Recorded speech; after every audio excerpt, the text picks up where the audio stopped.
my father always used to say to me, you have one life, you have one time on this planet. Either you're going to be the best version of yourself or not. Anyone can do anything. No, exactly. Anything is possible for anyone. So it's great to be chatting to Jade Holland Cooper. Thank you for having me. No, thank you for sparing the time to have a chat. Jade, you are the founder of your amazing fashion brand, luxury fashion brand, I am. Holland Cooper. Now, just tell me, what inspired you to sort of start your brand? So it feels like many years ago, 15 years ago, I went to the agricultural college. I decided at the last minute not to go to fashion college. And I'm so thankful that I made that decision, actually, because I think this is the reason I am where I am. And I spotted the gap in the market that I did. Yeah. And going to events such as Cheltenham races, badminton horse trials, country events was where I saw the white space for the product that we now make. And I couldn't really find anything to wear. And I was looking around at other large proportions of people at Cheltenham races. You can get 250,000 people going. And I couldn't find anything that I wanted to wear. And I thought, this can't just be a solo problem. And high net worth women going to the West London Shooting School, arriving in amazing cars in their city attire, and then putting on things that I think they felt was not what they wanted to be wearing. No. So I thought, there is a white space here, and I think I can fill it. And that's where I saw, I suppose, the gap in the market and started the business. Well, you certainly have. It's amazing. So how would you describe the philosophy behind the brand and the lifestyle it represents? I suppose if I was to describe it in a nutshell, I would say British luxury lifestyle brand. I'd like to think now we encompass everything for her life. So whether it be riding, skiing, day in the countryside, red carpet, city, workwear, we are swim, resort, we're doing it all. I didn't know you were doing swim as well. Yes, we do. Brilliant. Yes. So there isn't much now we're not doing, I don't think. And I've always wanted to build the brand, the lifestyle brand. And I've always wanted to be in a position where I can only wear Holland Cooper, and I've got everything for my lifestyle.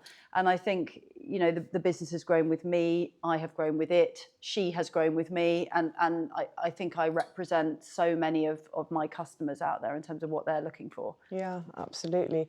And how do you incorporate the traditional British heritage and craftsmanship into your design? I always like to say that the tailoring and what we call cut, make, trim, the CMT, is at the heart of who we are. It's where we started. I started with tweed mini skirts. Now, of course, we do, a lot more product, but that's where we started. My passion has always been to retain that side of the business in the UK. And we've gone from making 1 or 2 jackets a week to 800 units a week in the UK, in factories that we now solely make for us. So the tailoring part of it and the UK made is a magical part of the business. It's a big part of the business. It's a growth part of the business, and we've scaled it. And I think that was something that I was always told at the beginning, well, you won't be able to scale it in the UK, and you'll have to move that overseas. And what we've represented, I think, is that you can scale it in the UK. We have done that, and we have beautiful, lovely relationships with those people that I've worked with for many years since the beginning. And again, I think that's an important part of this business model, is understanding relationships and how that is to work for both parties, because the relationship is a two-way deal. It's not one way. No. And if you want to create longevity and you want to create a synergy and a partnership, you have to understand what the other person needs and what you need. And I think part of the growth has been understanding that and really working with those people to help them. And we always pay on time. We are very clear. We are very good at understanding what our forecasting is going to be, and we've helped them grow with us. So we have that's been wonderful to do that. And the fashion industry is notorious, I think, for being ruthless and driving a hard deal, which, don't get me wrong, I want to get the best Yes, for us, of but course. equally I want to work with people and for it to work for them. Yeah. So that's been lovely. And our 15-year campaign that we've just done, we had a showcase of that side of the business, and it's lovely to see that grow and to have been able to retain that. Gosh, 15 years. Does it feel like it's been 15 years? Feels about 150, I think. Does it?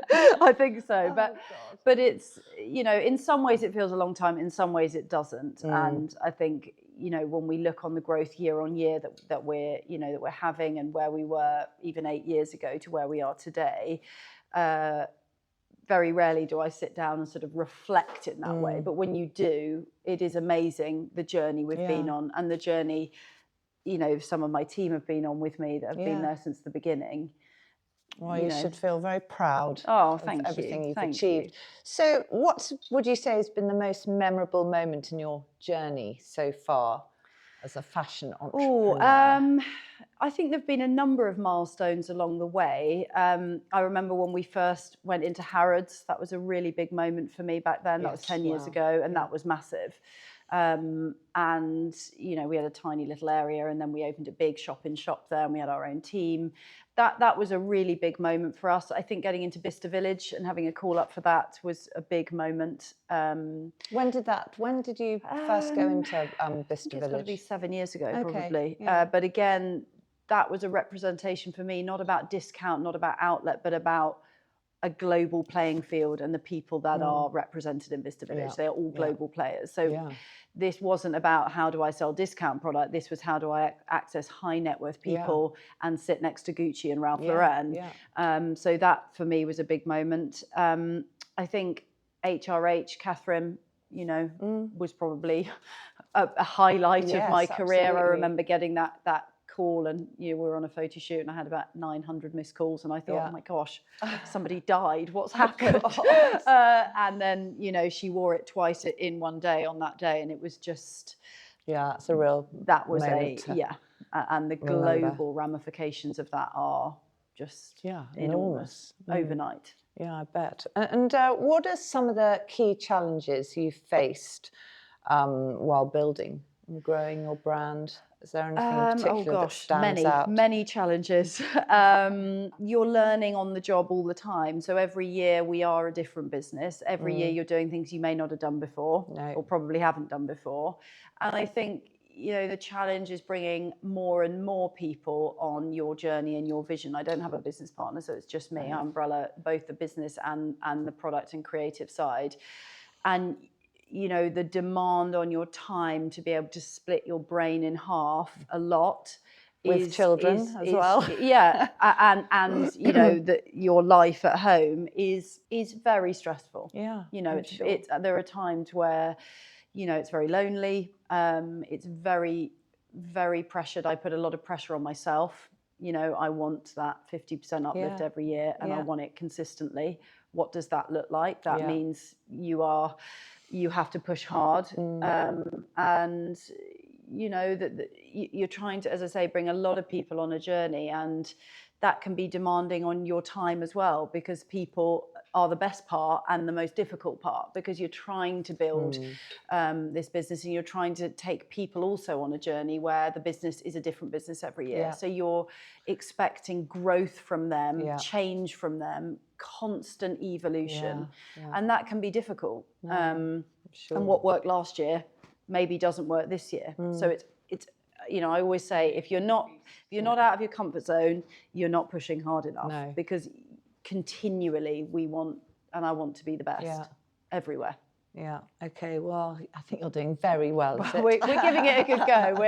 I have a fantastic team of people, but I think, the challenge for me now is every year you have less and less time because the business gets bigger and bigger. So it's being so disciplined with your time and really understanding what you've got to achieve in that time frame.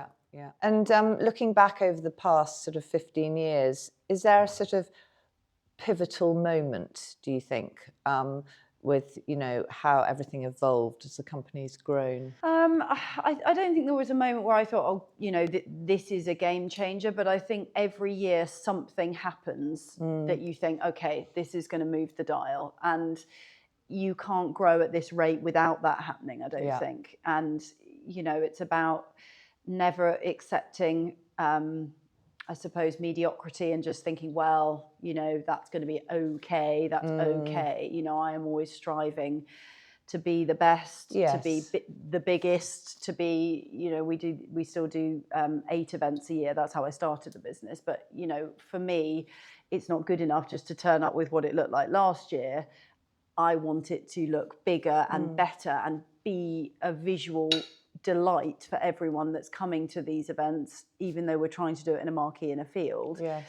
Every touch point you have with the business, I want it to be better than the last, and I want it to surpass expectation. Yeah. Well, honestly, your you know, your stands you have at all these places in fields, whether it's Badminton or Burley or whatever, they look incredible. They really do. Thank you. Feel like and it takes an army to deliver it. Store, you know. But it's important, and I think it's, you know, everywhere you see us, whether, you know, see, hear, on the phone, email, you know, online, in the store, at an event, wherever it is, you want it to feel as you thought it would feel, if you know what I mean. No, absolutely.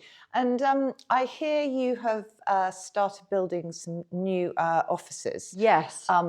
Here at the headquarters. Yes. Can you tell us a bit about that? Well, it's going to be very big. So it's about 70,000 square feet of custom office space, which is going to be game changing for us, because it will mean I can have all the teams under one roof, and it means that we've got space to grow into. Yes. And I'm lucky enough to have it here on my doorstep, which is amazing, and where the boutique is. So we've kind of got the global HQ here. How exciting. That will mean that we will quadruple the size of the boutique. That will mean that we can have a Savile Row bespoke service here. We can have private apartments here in terms of showcasing the collection. So it will just allow us to take the business to another level, which we ideally could have done with about 6 months ago, but it's coming. So exciting. And when is it due to be finished? I know these things never happen as one wants. It was very early next year. I think it's going to be in the first quarter. That's what we're hoping for. But as you say, you know, it's an enormous project. Yeah. I'm slightly excited and terrified at the same time. I know, I bet. As I look over at this giant building thinking, oh gosh. No, it's really exciting. And how many actually do you have in your team?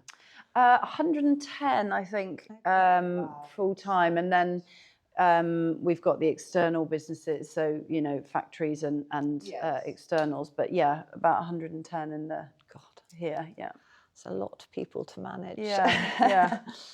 Keeps me busy. I bet. I bet. So I hear you've just launched a US website. Yes. Can you tell me a bit about that?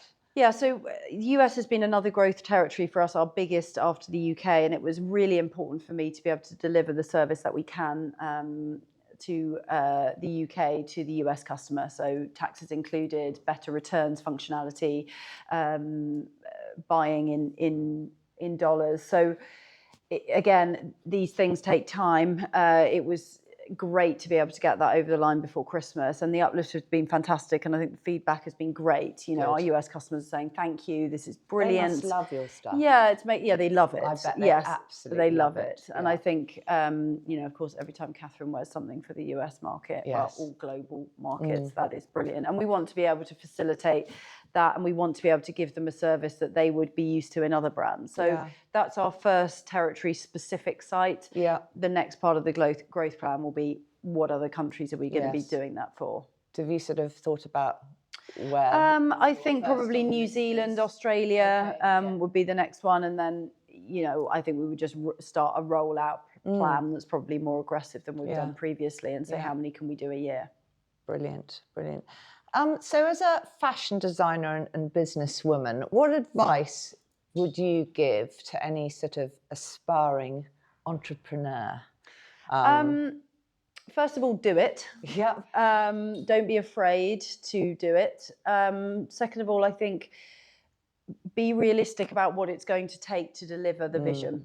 Yeah. Because it is a lifetime commitment. This isn't something you're going to do in your spare time. This isn't something you're going to pick up and put down. This is something you have to absolutely be obsessed about, because you just will not be able to deliver it. You might at the beginning, but not on any scale. And I think also being really clear about your vision and what the white space is that you're filling, because there's a lot of noise out there now. Yeah. You have to be really clear about what is my white space, what am I doing about it, and how am I going to fulfill that. Yes, and don't get sidetracked. Do not get sidetracked. You Yeah. have to be tunnel vision, and you have to really have an innate confidence in yourself and your own vision.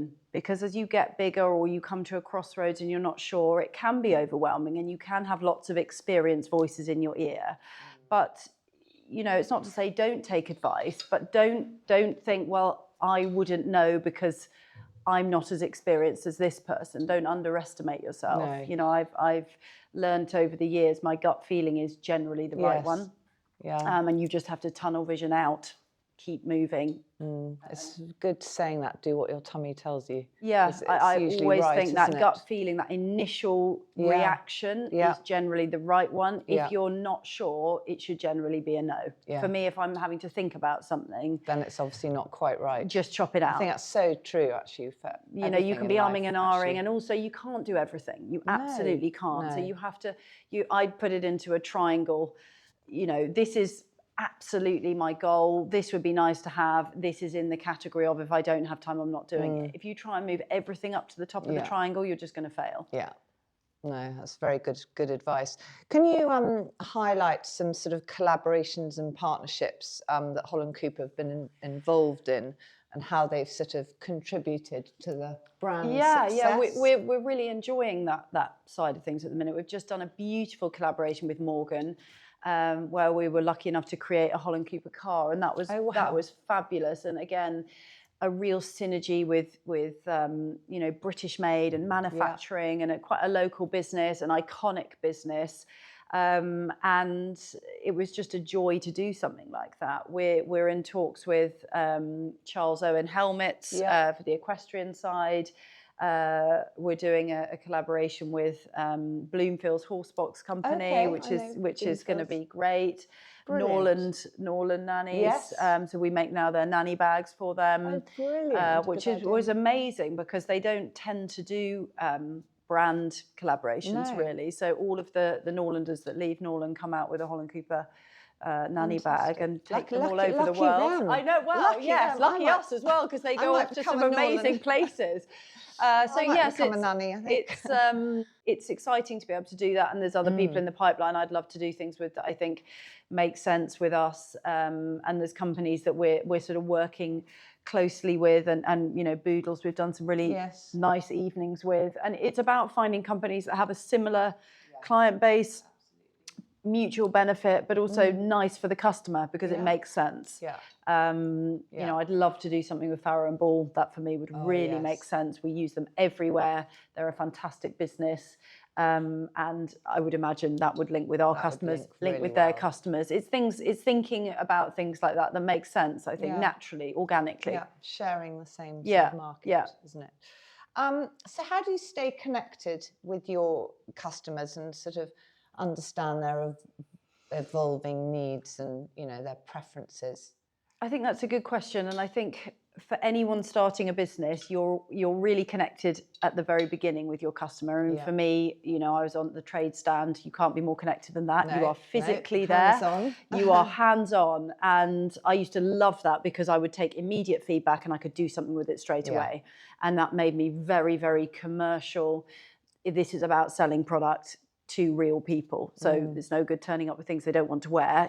You quickly learn what's working, what isn't working. And over time, we don't do as many trade shows, and I can't be there in the same way. So for me, Instagram has become that portal. So Instagram is my connection to the whole business through the eyes of my customer. I read all of my messages. I reply to all of them myself. That's brilliant. That is not something I'm going to let somebody else take over, I think, because it's so important for me. I understand everything from, I loved how the candle arrived. I didn't like how it arrived. I didn't like how this happened. I loved this. And there are things that you just can't possibly know everything about your business at this scale. But for me, it allows me to be in client relations, in the warehouse, in the packaging, every single aspect I can be a part of through their eyes. Yeah. And that, So for me, important. is invaluable, to be honest. Absolutely invaluable. And I have an amazing community of followers that are just incredible, so loyal, so passionate. It's love it or hate it. For me, that side of it is invaluable. Yeah. What are your future plans and aspirations for Holland Cooper? Well, turnover is a big one for me. Yeah. I'm aggressively chasing growth there. So, I'm hoping we can get to 60 million this year, 100 million in 2 years. That's where I want to be. Amazing. That's once I set a goal, I want to be able to achieve it. I think I can. Yeah. And then in the next 5 years, for me, the growth in this business is coming through e-commerce. It's not coming through stores. I don't want any more stores. I want these to be the global HQ, people flying from all over the world here to come to the stores. And that's wonderful because I can be all over these. We can make them the best possible stores. And it means, selfishly, I'm not traveling a lot. I've got 2 young children. I don't want to be traveling all the time. So the growth hopefully will come through the e-commerce platforms, and I think it will. So for me, the trajectory is looking secure at the moment. Touch wood. We never rest on our laurels, but we are going in the right direction, and the growth is continuing to really push forward, which is great because retail is not easy, and there's a lot of difficult, luxury, mid and lower sectors that are just not in a good place at the minute. So it's nice to be able to project some positivity into the industry and say, well, we are doing it. It is possible. Yeah. You just got to make sure you're producing the right product. Yeah. And so what do you do to relax if you ever get a moment to relax? Are there any be with my children. like? Yeah. That for me is just the biggest And like remind joy. me how old your children are again? 1 and 3. 1 and 3. Yeah, Gosh, you're right in the thick and of I have a it. stepdaughter who's 18. So I'm very lucky. I've done all the ages now. Yes. And that is a really joyful part of my life. And when I'm not working, I'm with them. That is it. And my daughter's just started riding, and I've just bought a horse. So riding is really a space that I suppose I've found I can switch off. I think I'm concentrating so hard with the lady that's training me. I can't think of anything else. No, that's what's so good. And I suppose I haven't had probably in the last 10 years anything where I literally can't think of anything else when I'm doing it. And that's been quite powerful for me mentally, I think, because I'm always on. It's very good for you, I think. And we live around all of our other businesses. So whether we're having a coffee at Dunkerton's, going out for supper at 131, you're working continually. You're in it the whole time, aren't you? Yeah, and running a big estate is not easy either. So that is almost like a full-time job at home. So it's quite full on. Yeah. So that is my hour where I can just... I feel tired. it can be. It can be a lot. But lucky to have it as well. Yes. No. And do you think you still want to be doing this in 10 years' time? Oh, I think Look, to do what I do, you have to be. It's like an addiction. It's not something you can just go, oh, I'm not doing that now. You have to be different to everyone else. You just are. That's just who you are. You can't build a business like this. I am a workaholic. I am an obsessive compulsive. I'm just different. And I think, if I wasn't to do this, I'd be doing something else. And, my husband is the same. It doesn't become about the money as in when I've got this, I'm stopping. It becomes about, I want to better myself and I want to get the business to here, but it's not about that. It's about the addiction to growth. What can we do? Possibilities, pushing the boundaries. My father always used to say to me, you have one life, you have one time on this planet. Either you're Yeah. going to be the best version of yourself or Yeah. not. Yeah. Anyone can do anything. No, Anything is exactly. possible Yeah. for anyone. Yeah. It just depends, what are you prepared to do? What are you prepared to put in?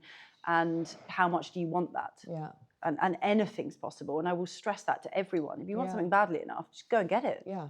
Just do it. Yeah. Oh, well, thank you. It's just absolutely brilliant talking to you today. That's a pleasure. And it's great to have you as an ambassador. Yes, now, I'm very excited. With Grapevine. Thank and you. I hope that your customers might find Grapevine as Well, I think they will. I think they a absolutely useful will. tool. Fabulous. For life's essentials. Thank you, Jade. Thank you, Panda. Thank you for having me. Oh, I'm looking forward to seeing the boutique. I know, and the new building. When Yes, when can't wait to it's see the new there, you will have to building. come and do a tour. We'll have to Love to do a this tour. again in the new Yes, office. that would be great, actually. Do a little tour. That would be lovely. Let's do That'd be it. fantastic. Thank you. No, thank you.